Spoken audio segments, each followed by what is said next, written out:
I already knew this was gonna be one. I'm in love with this song. This is These Walls. Oh, that piano arpeggio!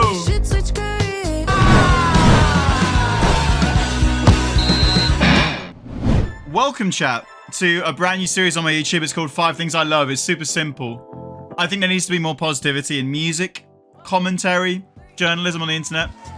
So I'm going to listen to Dua Lipa's album Radical Optimism, and I'm going to tell you 5 things that I love about this album. Straight off the bat, I've got to give it its dues. Number 1, I love the artwork. I think this is absolutely beautiful. I am a sucker for sharks. I'm literally wearing a shark wristband right now. Kind of scared of them, but they're also beautiful creatures. So props to Dua Lipa for definitely getting in the actual water with a shark. I love the artwork. It feels quite iconic. It's giving me Foles What Went Down. The tempo in this song is so fun already. I almost feel like when you listen to Dua Lipa songs, you can hear the choreography. Does that make sense? It's like you picture a catwalk, you picture the steps. I think it's all in the beat. She's changing the sound of her vocals here, and I like it. Showing a bit of a vocal range. Recently we're seeing from Kendrick Lamar how effective an artist changing their tone and intonation in music can be. I don't feel like I can add too much to Houdini. 453 million streams. We know it. It's all over the radio. It's all over TikTok. It's a bop. It's a bop. This is training season.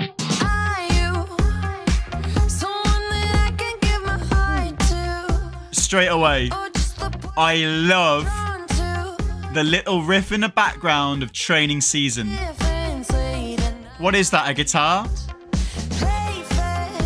That's going on the list. I'm not a musician.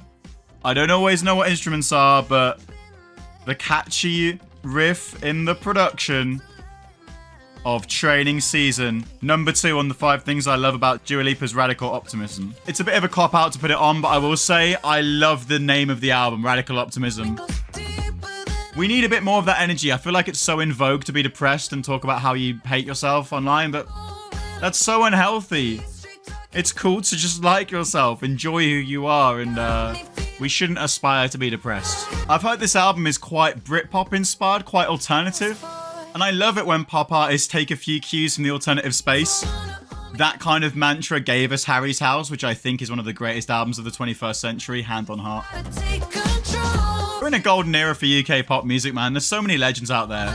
And this year, we've had Ariana Grande and Dua Lipa drop albums. And we're going to get Billie Eilish literally this Friday, at the time of recording, dropping a new album too.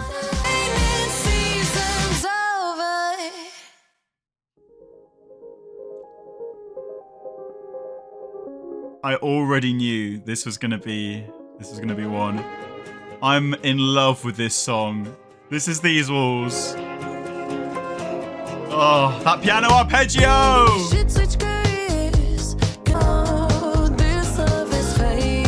Pop music can be so creative and it can be a true expression of art. And this is, in a song, a great example of how it can happen. What's beautiful here, the exact tone of her voice, the keys that she's singing in.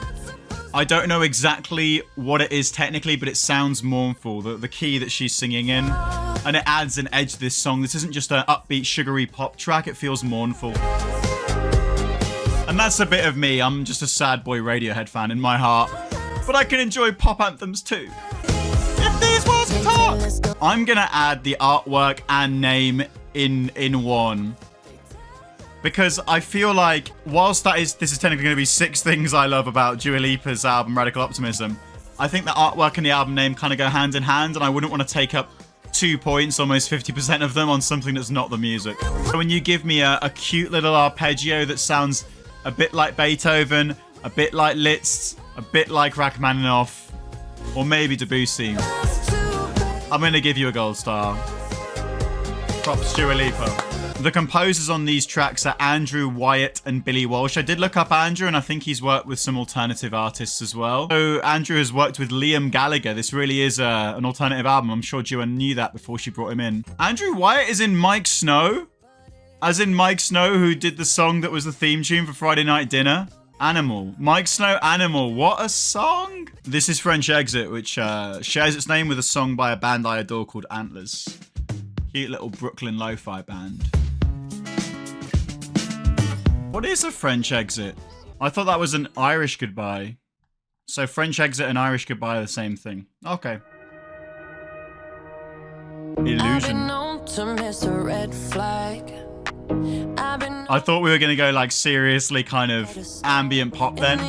But we've got the classic modern pop kind of rhythm is now kicked in with Illusion.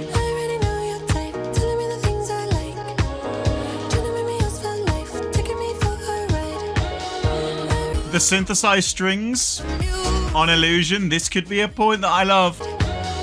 Yeah, those parts I love. The strings, the synthesized strings specifically. It just adds an extra edge to the song. And a cool little breakdown here. This almost feels like Metronomy. I swear I saw there was a really, really mean review of this album in one of the online magazines that's kind of fairly well known, and I have no idea why that person hated this album so much. It's just really good vibes. I think the structure of songs on this album does get a tiny bit repetitive with the drum beat, but it's a minor gripe. The vibe and the energy of each song is still good enough that it doesn't bother me. Okay. Getting towards the climax of the album now. 3 tracks to go. And we just need one more bullet point of what we love. Well, Danny eats salted licorice. Salted licorice. Track 9. Track 9's always the like piano ballad, isn't it? I'm not interested in a heart that doesn't beat for me. Preach to that, self-affirming. We used to do anything for Definitely a brilliant transition from the pure raw piano promises always. to then the classic synths kicking in. It really feels like there's a lot crammed into a very short space here. This is a 2-minute 21 song that transitions from being a quiet ballad to a much more high tempo and upbeat pop anthem. We don't even think to cut it. I think that the self-affirming and kind of tender lyrics at the start really, really raw, and I really enjoy those. That could be 0.5. You can buy a shark float. You can buy a shark float. A Radical Optimism shark float. 80 quid? You get those in like beach shops anywhere in Wales for like 20 quid. Who's out there spending 80 quid on a dualipa shark float? I will give her credit. I've never seen merch quite like that. And the Radical Optimism football shirt, don't get me wrong, this is absolutely fire. Who's spending 10 quid more than that on a fucking shark float? That for 70 quid. This football shirt for 70 quid is a pretty good deal in the grand scheme of merch, but 80 quid for the shark floaty. That's not going on the love list. There are bigger sins in music though. Okay. That's Maria, so we are now on the final track of the album. I always judge albums by the final track. I feel like artists who put a bit extra into making them very climactic and epic, I respect that a lot. Dua might have done this with Happy For You as well. Late on a Tuesday, I saw your picture. She's really pretty. I think she's It's an ex who's moved on, is it, Dua? together. I must have loved you more than I ever knew. Yeah, man. 'Cause I'm happy for you. That might be the best drop on the album. That can be number 5, the drop in Happy For You. That's a euphoric drop. Not that I want to be out here firing shots, guys, but my Taylor Swift video is on this channel. It's on public record.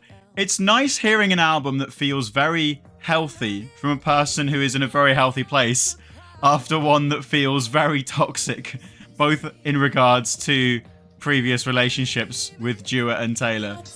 Like, here's Dua talking about Happy For You, and there's Taylor dropping the smallest man who ever lived. Just saying, just saying, just saying, just saying. So here it is, guys. Dua Lipa's album, Happy For You. 5 things that I love. Number 1, the artwork and the name. I think Radical Optimism in 2024. I want to see more of that. Number 2, love the catchy guitar riff, that loop at the start of training season. 3, just everything about these walls. That's my highlight on the album. The piano arpeggio, I'm a sucker for.